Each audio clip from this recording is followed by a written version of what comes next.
lá para o Antigo Testamento, porque em Lucas capítulo 24, alguém lê para mim, por gentileza? Lucas 24, 44.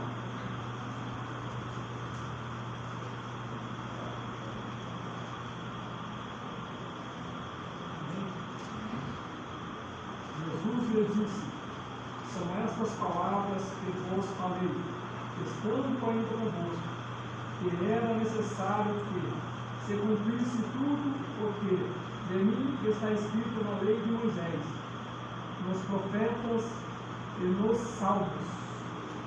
Então, aqui Jesus dizendo, né, irmãos, falando aos discípulos que convinha que se cumprisse na vida dele tudo o que estava escrito no que para nós é o Antigo Testamento.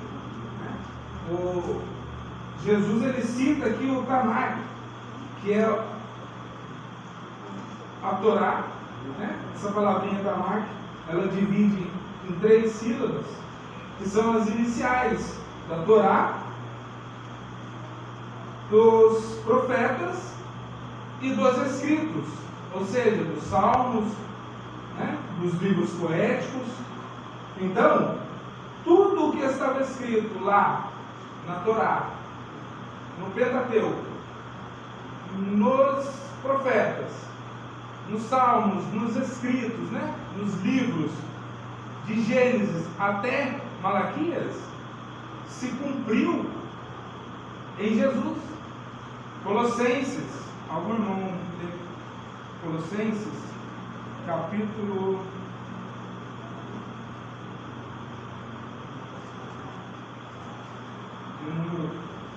2, versículo 16.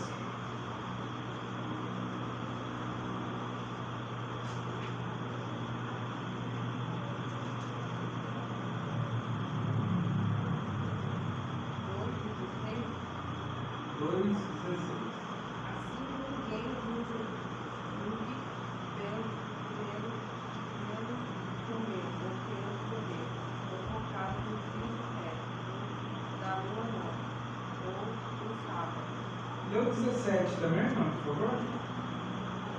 Os pais são sombras das pais que haveriam de vir, mas na realidade é Cristo. Ninguém vos julgue pelo que comer, pelo que vestir, pelas festas, pelas luas, pelos sábados, porque são sombras das coisas futuras. São sombra daquilo que é real. Os escritos até Malaquias é sombra de Cristo. Aqui, se eu colocar aqui um pedestal oculto, ele vai fazer uma sombra, mas o verdadeiro está aqui. Então é isso. O Antigo Testamento é sombra do que é real.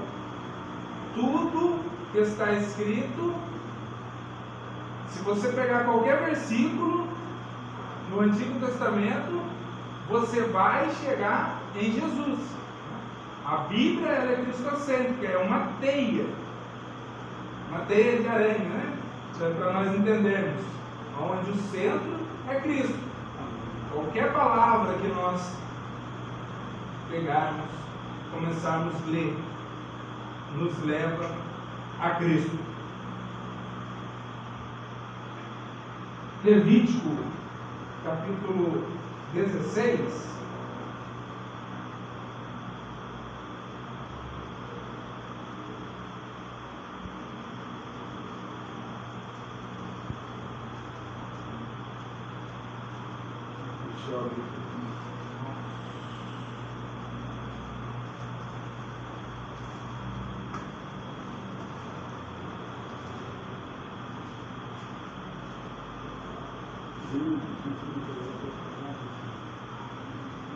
Levítico, capítulo de número 16, eu acho que é o verso 21 também.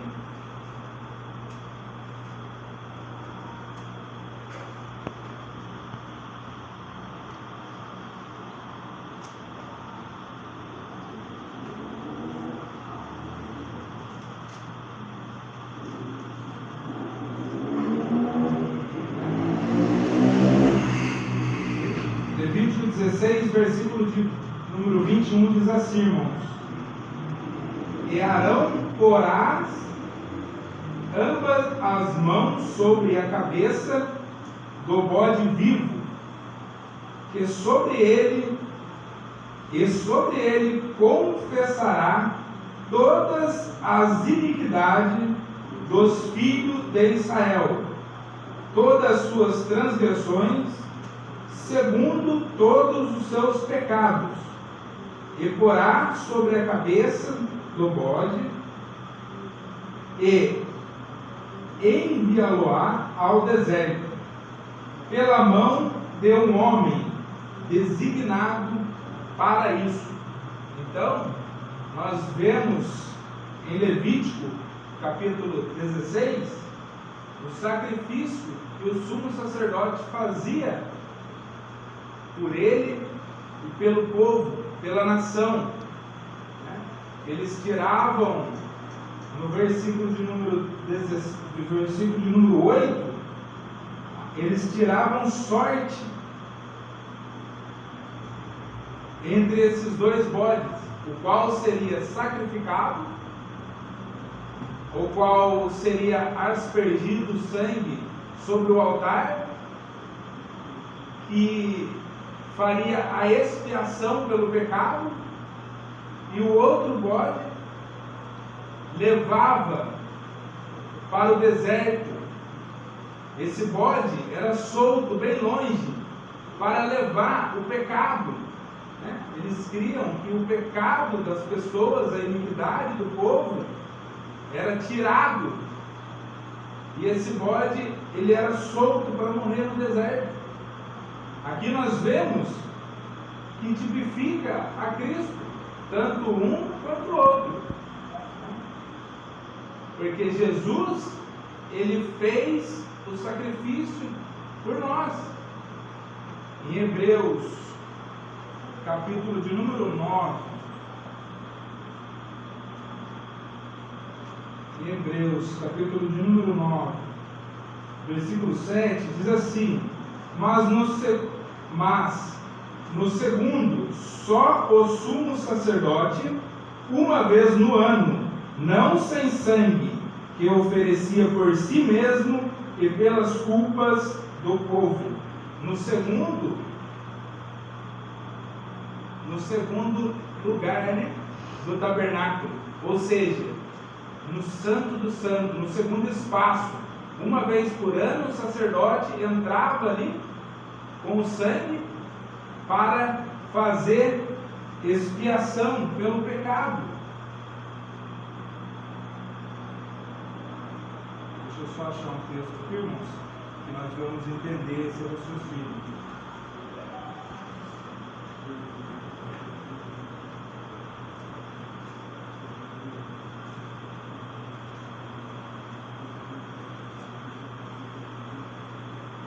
Então, irmãos, esse primeiro, que simboliza Jesus. Jesus é o verdadeiro. Ele foi quem fez o sacrifício único e suficiente por nós. Quando esse sangue era aspergido, Levítico, capítulo de número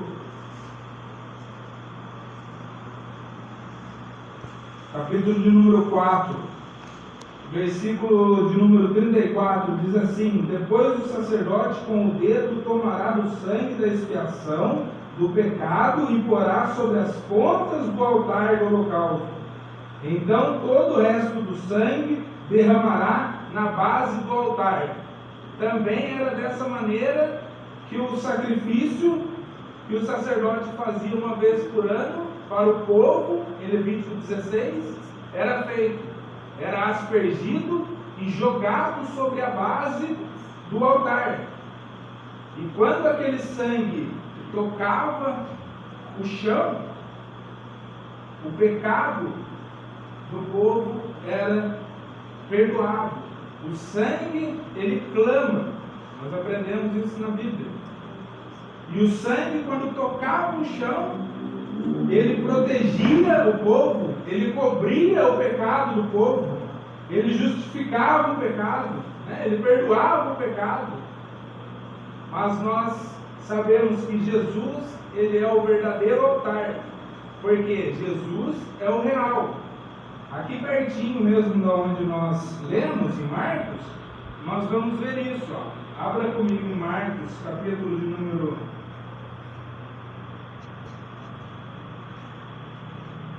14, né? Voltando um capítulo atrás, do texto textual da nossa lição, Marcos capítulo 14, o verso de número 32, Jesus, ele monta um tabernáculo.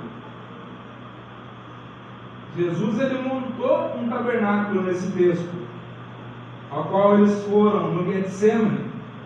Diz assim: e foram a um lugar chamado Getsemane, e disse aos seus discípulos: assentai-vos aqui, né?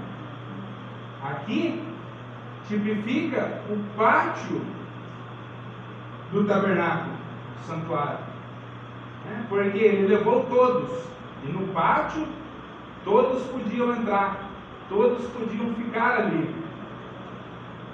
E tomou consigo, verso de número 33, Pedro, Tiago e João. Pegou esses três e entra no lugar santo, aonde era feito os trabalhos ministeriais. Eles entram no lugar santo. E agora, irmãos, Jesus, no versículo de número 34 e 35, diz assim: e disse-lhe: a minha alma está profundamente triste até a morte. Ficai aqui e vigiai. E tendo ido um pouco mais adiante, prostrou-se em terra. Ou seja, Jesus deixa aqueles três no lugar santo e vai sozinho mais adiante. Jesus aqui, ele está entrando no Santo dos Santos. Jesus, ele está entrando na presença do nosso Deus. E aqui nós vemos